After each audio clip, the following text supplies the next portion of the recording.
টঙ্গীর তোরাক তীরে চলছে ৫৮তম বিশ্ব ইজতেমার দ্বিতীয় পর্বের দ্বিতীয় দিনের কার্যক্রম।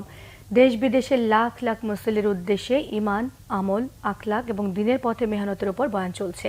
দুদিন ধরে সার্বক্ষণিক ইবাদত বন্দেগীতে মগ্ন মুসল্লিরা। রবিবার আখেরি মোনাজাতে শেষ হবে এবছরের ইজতেমা। নিরাপত্তা বাড়িয়েছে গাজীপুর মেট্রোপলিটন পুলিশ। গাজীপুর থেকে মীর মোহাম্মদ ফারুকের তথ্য ছবি নিয়ে থাকছে ডেস্ক রিপোর্ট। কানায় কানায় পূর্ণ টঙ্গীর ইজতেমা ময়দান। রবিবার আখেরি মোনাজাতে শরীক হবেন মুসল্লিরা। মোনাজাত পরিচালনা করবেন নিজামুদ্দিন মার্কাজের শীর্ষ মুরব্বী সাদ কান্দলবির বড় ছেলে মাওলানা ইউসুফ বিন সাদ। ইজতেমার প্রথম দিন পবিত্র শবে বরাত হওয়ায় ময়দানের মুসল্লিরা সারা রাত ইবাদত বন্দেগীতে কাটিয়েছেন।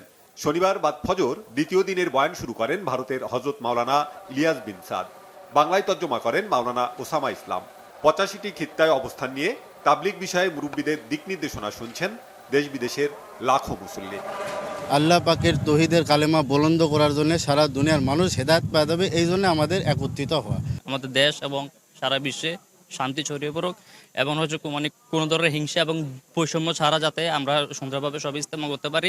এত বাধা বিঘ্নর পরেও আল্লাহ তাআলা আমাদের ইজতেমাকে কবুল করছেন। আমরা চাইতেছি পুরো দুনিয়ার মধ্যে অন্ধকারকে আলোকিত করতে, আর যারা নাকি आलोकित अंधकार से अल्लाह हिदायत करे। मैं नेपाल से आया हूँ। मैं यहाँ हाजी दानिश में स्टडी कर रहा हूँ। ये फर्स्ट टाइम विश्व इज्तिमा अटेंड कर रहा हूँ। बहुत खुशी लग रही है और बहुत अच्छा वार्म हॉस्पिटलिटी है बांग्लादेश के साथियों का। বিভাজন ও ভেদাভেদ ভুলে সকল মুসলিম ঐক্যের বন্ধন সুদৃঢ় করতে চান ইজতেমার মুরব্বীরা। কিভাবে আমরা ভ্রাতৃত্ব বন্ধনের সাথে সবাইকে একসাথে নিয়ে আখলাকের সাথে ভালো ব্যবহারের সাথে এবং একতার সাথে আগে বাড়তে পারি, এটাই মূল মেসেজ। যাতে করে কোনো রকম মুসলমানের সাথে কোনো রকম ঝগড়া ফাসাদের মধ্যে লিপ্ত না হয়। আখেরি মোনাজাতের পর মুসল্লিদের যাতায়াতের সুবিধায় ৮টি বিশেষ ট্রেন ও বাড়তি বাসের ব্যবস্থা রাখা হয়েছে। এছাড়া টঙ্গী স্টেশনে সকল ট্রেনের যাত্রা বিরতি রাখা হয়েছে। নিরাপত্তা ও নজরদারি বাড়িয়েছে পুলিশ। সবকিছু ঠিক থাকলে 12টায় আখেরি মোনাজাত হবে ইনশাআল্লাহ। রাস্তা সচল থাকবে, রাস্তার মধ্যে উঠলেন মানে রাস্তায় হাঁটবেন অথবা রাস্তায় গাড়ি চলবে। রাস্তায় কেউ দাঁড়ানোর জন্য না, রাস্তায় কেউ বসার জন্য না। এই জিনিসটি যদি আমরা ধরে রাখতে পারি তাহলে আমার মনে হয় যান চলাচলের কোনো অসুবিধা হবে না।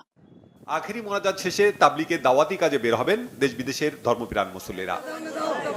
Bangla vision news desk.